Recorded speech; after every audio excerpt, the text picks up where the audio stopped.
अध्यक्ष महाराज दिनांक 1 जानेवारी रोजी कोरेगाव भीमा जिल्हा पुणे येथील शौर्य दिन अभिवादन कार्यक्रमाच्या संदर्भात मी आपल्या अनुमतीने या सदनामध्ये निवेदन करतोय। शौर्याचे प्रतीक मानल्या जाणाऱ्या पुणे जिल्ह्यातील कोरेगाव भीमा येथील ऐतिहासिक विजयस्तंभाला दरवर्षी 1 जानेवारी शौर्य दिनाच्या निमित्ताने राज्यातील सुमारे 5 लाख लोक अभिवादन करण्यासाठी येत असतात। हा अभिवादन कार्यक्रम सन 2022 पासून दरवर्षी व्यापक स्वरूपात आयोजित करणे तसेच विजयस्तंभ आणि परिसरातील मूलभूत सोयी सुविधा निर्माण करून या परिसरात सुशोभीकरण व अन्य सर्वकष विकास करण्याची संपूर्ण जबाबदारी सामाजिक न्याय व विशेष सहाय्य विभागाकडे घेण्याबाबत दिनांक 14 डिसेंबर 2021 रोजी या संबंधित सर्वांची बैठक आयोजित करण्यात आली होती। या बैठकीत विजयस्तंभ व परिसराची प्रेरणास्थळ म्हणून विकास व सुशोभीकरण करण्याचा बृहत आराखडा तयार करण्याचा निर्णय घेऊन त्यासाठी एक उच्चस्तरीय समिती नेमली आहे।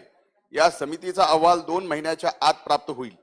या परिसराचा विकास करण्यासाठी भूसंपादनाची प्रक्रिया तातडीने पूर्ण होणे गरजेचे आहे व यासाठी जिल्हाधिकारी पुणे यांना निर्देश दिले आहेत।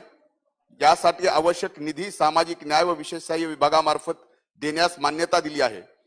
या वर्षी व इथून पुढे प्रत्येक वर्षी शौर्य दिन अभिवादन कार्यक्रमाचे तसेच अन्य सर्व अल्प व दीर्घकालीन उपक्रमाचे आयोजन सामाजिक न्याय विभागामार्फत केले जाईल।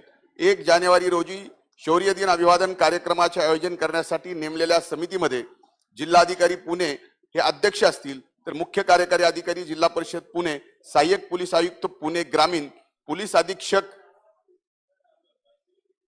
विभागाचे अधीक्षक अभियंता व अधीक्षक अभियंता विद्युत, लोणीकंठ ठाण्याचे पोलीस निरीक्षक हे सदस्य म्हणून नेमण्यात आले असून समाज कल्याण विभागाचे प्रादेशिक आयुक्त हे सदस्य सचिव म्हणून आपली जबाबदारी पार पाडतील।